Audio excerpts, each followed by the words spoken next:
Assalamualaikum warahmatullahi wabarakatuh. Pada kesempatan kali ini, saya akan mempresentasikan mengenai hasil diskusi saya dengan kelompok saya mengenai penggunaan uji sampling pada usaha tani di sebuah desa. Sebelumnya, perkenalkan, nama saya Titin Nur Arafah Hidayati. Saya dari Prodi Penyuluhan dan Komunikasi Pertanian. Untuk jurnal yang kami gunakan yaitu dengan judul Analisis Efisiensi Teknis Alokatif dan Ekonomi Usaha Tani Semangka di Desa Mojosari, Kecamatan Puger, Kabupaten Jember. Oke, lanjut aja. Untuk tujuan dari jurnal tersebut dibuat, yaitu penelitian tersebut bertujuan yang pertama mengetahui faktor-faktor yang mempengaruhi usaha tani semangka. Yang kedua, mengetahui bagaimana efisiensi teknik sampling statistik. Yang terakhir yaitu mengetahui bagaimana efisiensi alokatifnya dan bagaimana efisiensi ekonominya. Next, yaitu mengenai jenis data. Pada jurnal tersebut, sumber yang digunakan yaitu data primer. Karena pada data tersebut dapat melalui angka dan observasi secara langsung, yang mana pada tabel tersebut dicantumkan data sampel kelompok tani semangka di Desa Mojosari, Kecamatan Puger.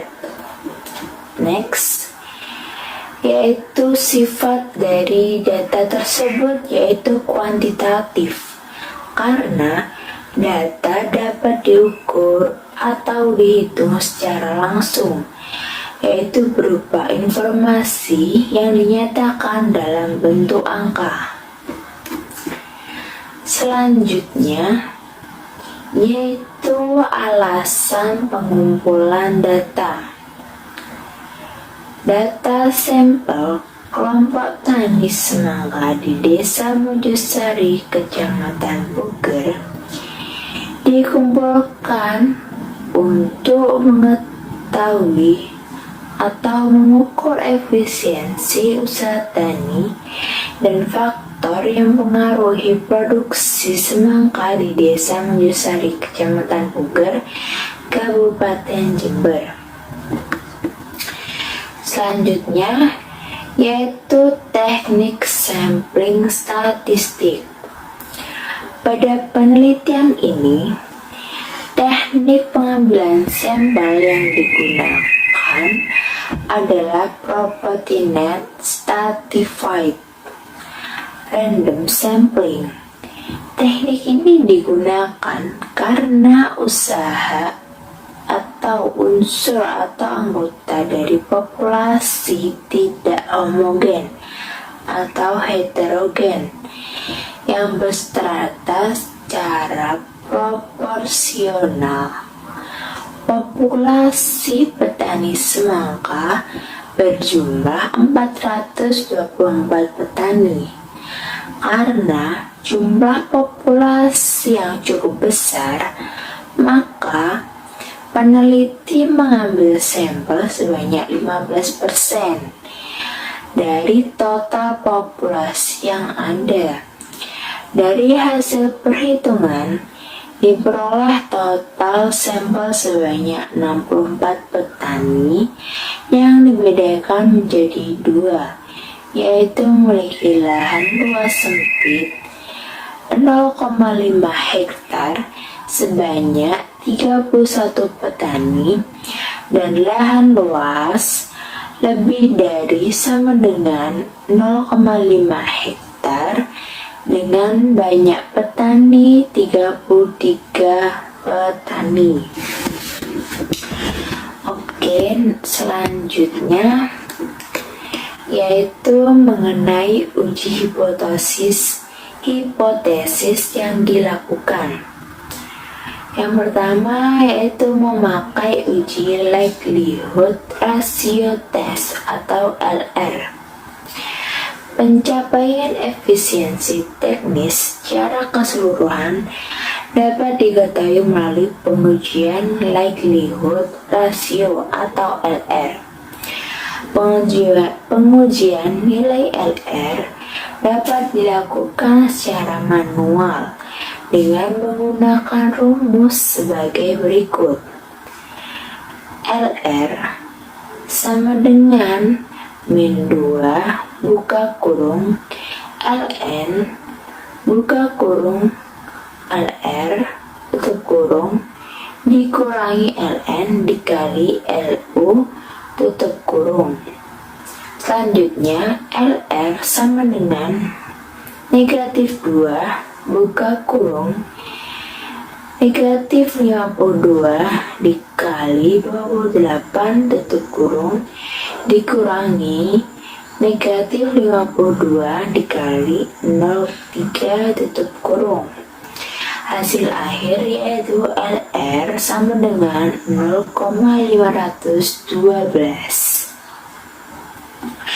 Nilai RR kemudian dibandingkan dengan nilai X kuadrat dari tabel kode NPALM tahun 1986. Nilai LR tes yang dihasilkan lebih kecil dibandingkan dengan nilai X kuadrat baik pada nilai kritis 5%, yaitu sebesar 2,706 maupun 10% atau 1,64.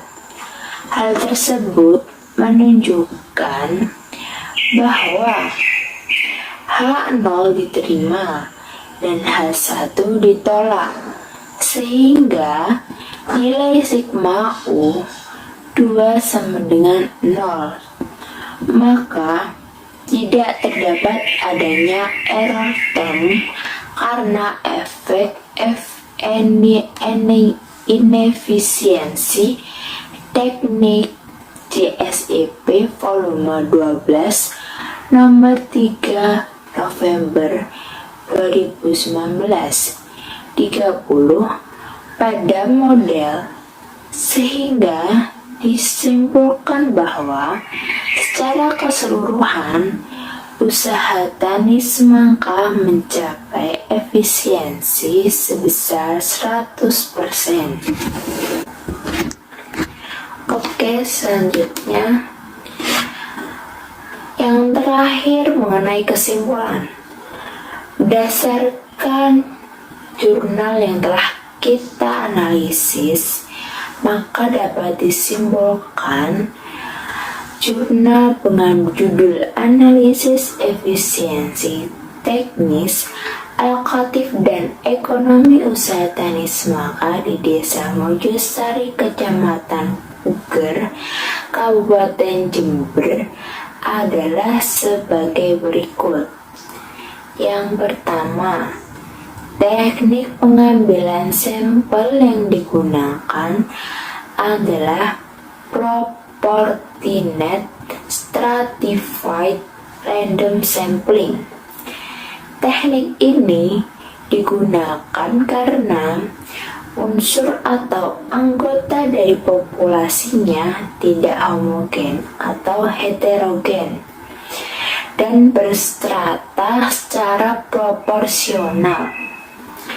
Yang kedua yaitu uji hipotesis dilakukan menggunakan uji likelihood ratio test atau LR dan didapatkan hasil bahwa H0 diterima dan H1 ditolak, sehingga nilai sigma U 2 sama dengan 0. Maka tidak terdapat error term karena efek inefisiensi teknis. Oke, kita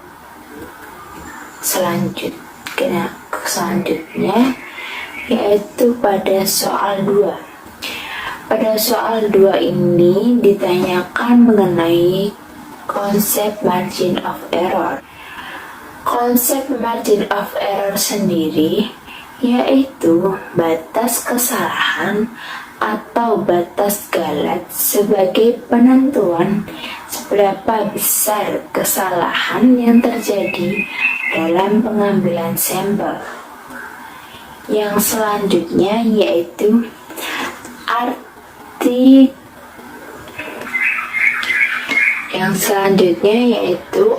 dari margin of error sebesar 5%. Maksud dari 5% ini apa? Yaitu maksudnya memiliki batas kesalahan sebesar 5%, yang berarti memiliki tingkat akurasi sebesar 95% atau taraf kepercayaan sebesar 95%. Pada margin of error sendiri, semakin kecil toleransi kesalahan, maka semakin akurat sampel menggambarkan suatu populasi. Oke.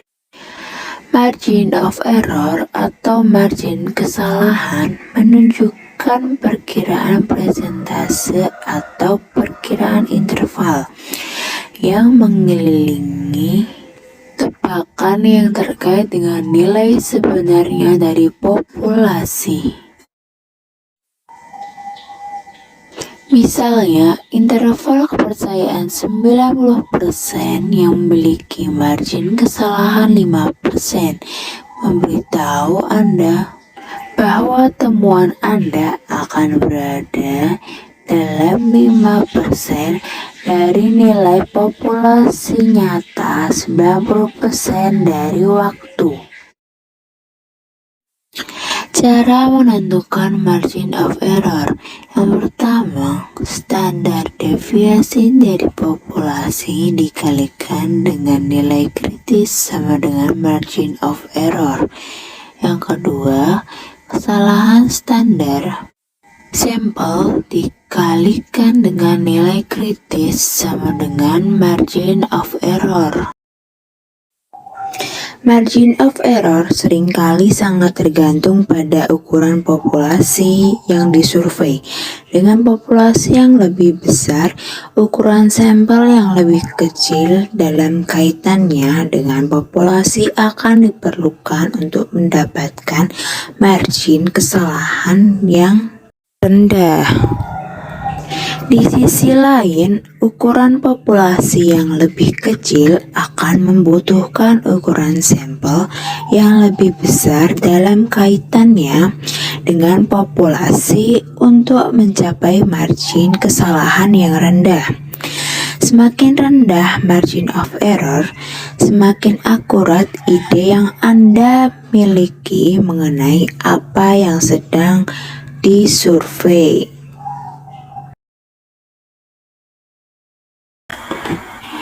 Selanjutnya yaitu ditanyakan mengenai jumlah sampel yang dibutuhkan. Untuk menghitung jumlah sampel, jika diketahui jumlah anggota pada populasi, pada soal ditanyakan berapa jumlah sampel yang dibutuhkan apabila diketahui jumlah anggota pada suatu populasi sebanyak 1000. Idealnya, banyak diketahui bahwa jika sampel yang ditanyakan dan apabila diketahui jumlah anggota pada suatu populasi sebanyak 1000, maka idealnya yaitu sebanyak 100 sampel. Tapi apabila kita ingin menggunakan rumus yang sudah ada, dapat kita gunakan rumus Slovin. Rumus Slovin ini biasa digunakan atau dimanfaatkan untuk menghitung jumlah sampel apabila diketahui jumlah anggota pada suatu populasi. Rumus Slovin ini pada rumusnya penulisannya yaitu N sama dengan N besar dibagi 1 ditambah N besar dikali alfa kuadrat. N besar yaitu jumlah anggota pada populasi, dan alfa sendiri yaitu margin of error. Pada soal tersebut diketahui bahwa margin of error-nya yaitu sebesar 5%.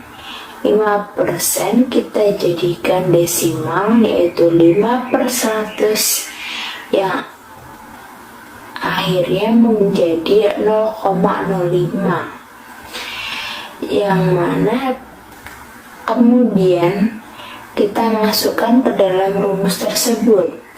Jadi N kecil sama dengan 1000 dibagi 1 ditambah 1000 dikali 0,05 kuadrat. Hasil akhirnya yaitu N kecil sama dengan 255,714, atau kita bulatkan menjadi 286.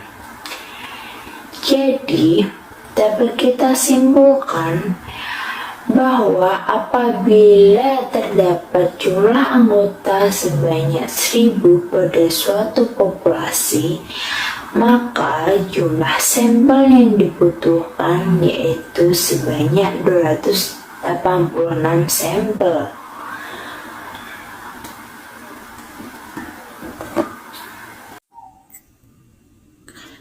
Kesimpulan yang dapat diambil dari materi margin of error yaitu yang pertama, margin of error adalah batas kesalahan atau batas galat. Yang kedua, arti margin of error sebesar 5% berarti memiliki akurasi populasi sebesar 95%. Yang terakhir yaitu jumlah anggota suatu populasi sebanyak 1000, maka jumlah sampel yang dibutuhkan yaitu sebanyak 286 sampel. Demikian kesimpulan dari margin of error. Itu saja yang bisa saya sampaikan. Mohon maaf apabila ada kesalahan kata atau kekurangan lainnya. Wabillahi taufiq wal hidayah. Wassalamualaikum warahmatullahi wabarakatuh.